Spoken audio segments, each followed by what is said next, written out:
Carbohydrates are everywhere. Wood is almost 100% cellulose, and cellulose is 100% carbohydrate. Potatoes are almost 100% starch, and starch is 100% carbohydrate. In fact, the plant kingdom is made up mostly of carbohydrates. Well over half of the biomass on the entire planet is carbohydrate. And the widespread polymers, cellulose and starch, are made up entirely of units of glucose strung together. So you can see where that puts glucose right in the middle of the importance of a whole variety of things about carbohydrates. So it's worth knowing something about their structures. First of all, take a look at the name. This is the only class of compounds whose name it is tells you the chemical formula. This is carbon, and this is water. The chemical formula of carbohydrates can be summarized as carbon for whatever number of atoms and the same number of water molecules, hydrated carbon. If we want to translate that to the way we often write things, it would be C to the N, H to the 2N, O. This formula is just 2 hydrogens short of being completely saturated. In other words, if this molecule doesn't have a ring, there's one double bond in the molecule, and it turns out to be a carbon-oxygen double bond, a carbonyl. Here's an example. We've got 4 carbons. I'm going to put the carbonyl right here because it often is an aldehyde. We put a hydroxyl group, and a hydroxyl group, and a hydroxyl group. The sugars you meet are all going to fit this pattern. Every carbon will have a hydroxyl group except one, and that will have the carbon-oxygen double bond. There's something else really important about this structure. There are 2 stereogenic centers, so there are 2 to the n total stereoisomers equals 2 to the 2 equals 4. Let me draw out one of them as an example. So the structure I've drawn is incomplete. It doesn't show stereochemistry, and it's not a single molecule. It represents 4 molecules. Here's a single molecule. And if we want to name this compound, we notice that the longest chain is 4 carbons. The highest priority functional group is an aldehyde. So we're going to call this a butanal. And it's a trihydroxybutanal. We number starting with the highest priority functional group at the end. So this is 2,3,4 trihydroxybutanal. But of course we're not done because we have to designate the stereochemistry at those stereogenic centers.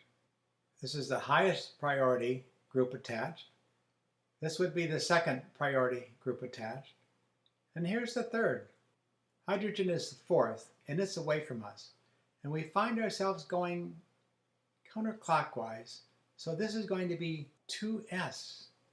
And for the stereogenic center at carbon 3, hydroxyl is the highest priority. This carbon is number 2, and this carbon is 3. So now we find ourselves going 1, 2, 3 clockwise. This is 3R.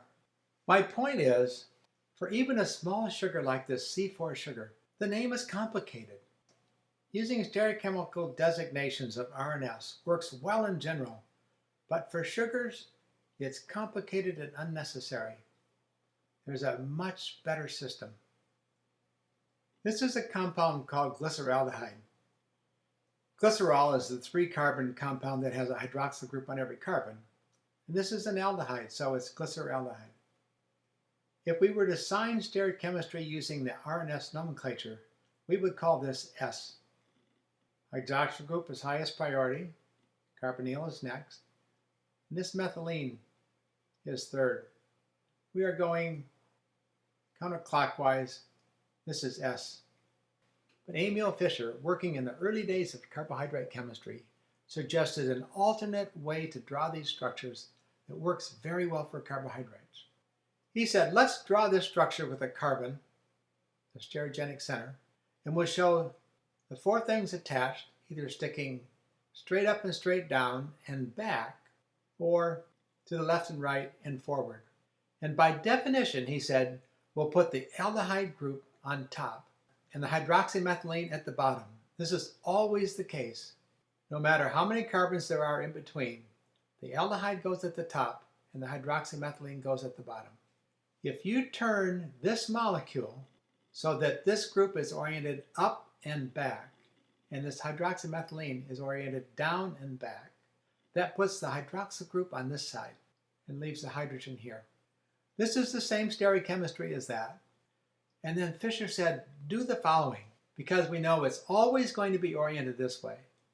The dashes up or down, the wedges to the sides. Don't bother to draw them. Just draw the structure like this. And if we wanted to draw the other stereoisomer, the other enantiomer, we could do that by just exchanging the H and the OH. And by definition, these are two enantiomers. But we have to be able to call them something, and he did not use R and S. He said, look at the stereochemistry at the carbon that's just above the hydroxymethylene. Well, here it is, our stereogenic center. And he said, if the hydroxyl group is sticking off to the right, we'll call this D.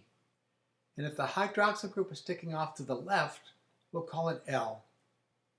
Now, chemically, these two compounds are indistinguishable.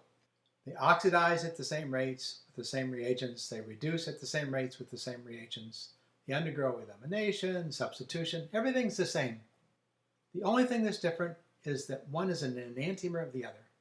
So we can call them just one thing, one single word, and it's called glyceraldehyde. And then there are two of them. There's a D-glyceraldehyde and an L-glyceraldehyde. So one of them is D, the other is L. That stereochemical designation goes out in front.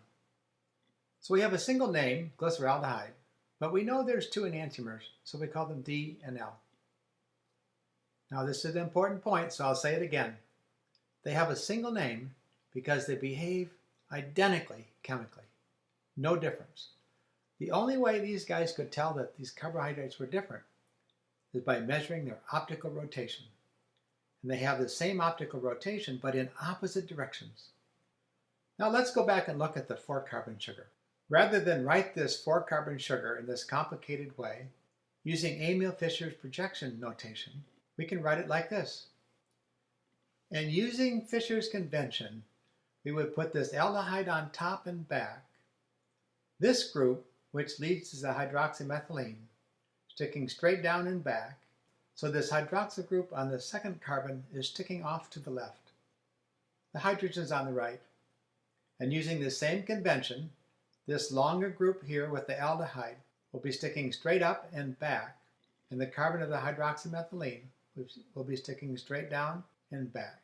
And that makes this hydroxyl group sticking to the right. So I've just drawn a different version of 2S3R, 2,3,4-trihydroxybutanol, and it has a single name, triose. Now you're going to find out that carbohydrate chemists put ose, O-S-E, on the end of everything.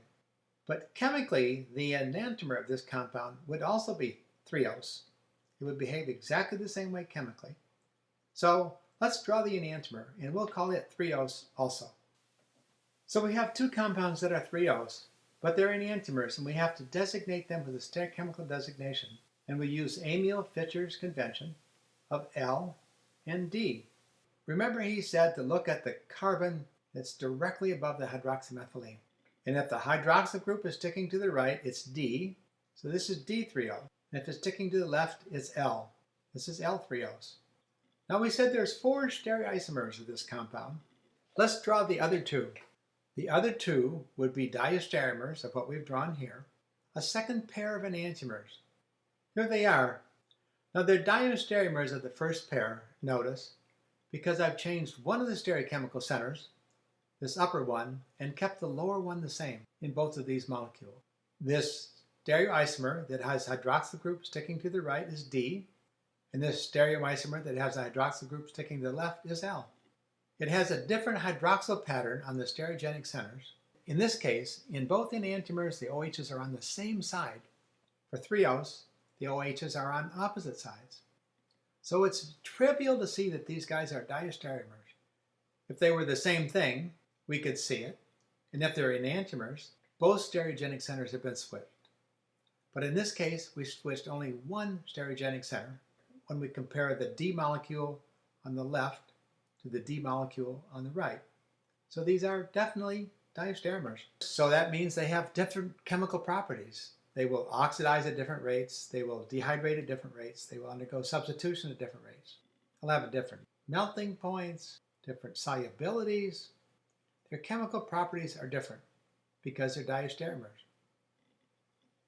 Now these 2 molecules on the right will have exactly the same chemical properties. just like we said for triose. So these two molecules need to be called the same name, and the name they chose was erythrose. So what we have is a pair of enantiomers called erythrose and a different pair of enantiomers called triose.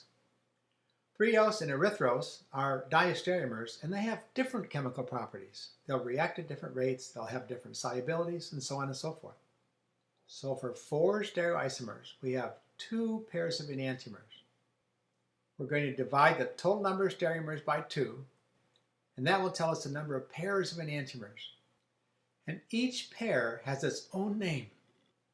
Okay, so let's take a look at this pattern that we've worked out here for the C4 sugars. And look at C5 and C6 sugars as well. First, just as a review, I've put glyceraldehyde at the top. There are only 2 C3 aldehyde compounds. They're a pair of enantiomers. They're called D and L.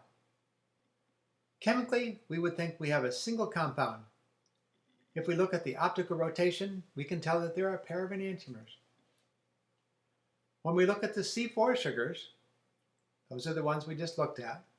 There are 2 called erythrose, they're D and L, and 2 called triose, again, D and L. Chemically, it would look like we have 2 things. But if we have the pair of enantiomers separated from each other, of erythrose or triose, and we looked at their optical rotation, we could distinguish the 2. The optical rotations would be equal, but in opposite directions for triose and for erythrose. Now for the C5 sugars,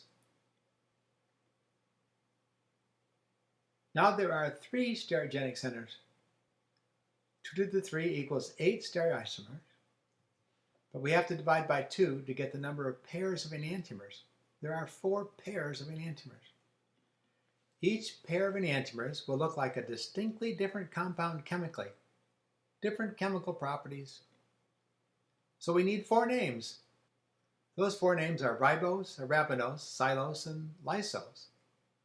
Of these 4, one of them almost certainly rings a bell. Ribose is a key component of nucleic acids.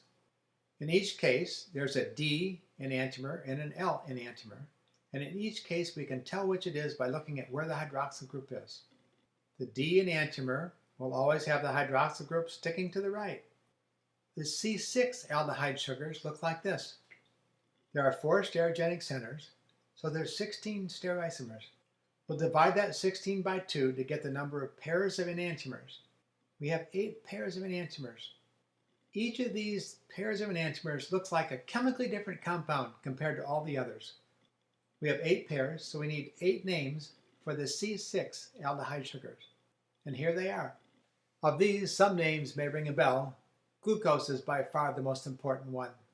And there's a D-glucose and an L-glucose, and I can tell you right now that it's the D-glucose that occurs widely in nature and is found in both starch and cellulose. And finally, one more thing about these structures. I've written all of these sugars as acyclic structures, chains of atoms. They can be, but they mostly exist as rings. I'll talk about that another time. When you look at the acyclic structures, you can see that each one has an aldehyde at the top. If it has an aldehyde at the top, a sugar is called an aldose. And the name also often designates the number of carbons. So, for example, these C6 sugars would be called hexoses and aldoses, so those are combined to call them an aldohexose. The C5 carbons are aldopentoses, and the C4 sugars are aldotetrose. So there you have it, an overview of the acyclic forms of sugars with C3, C4, C5, and C6 structures that are aldehydes. A different set of compounds are ketones, and they're called ketoses.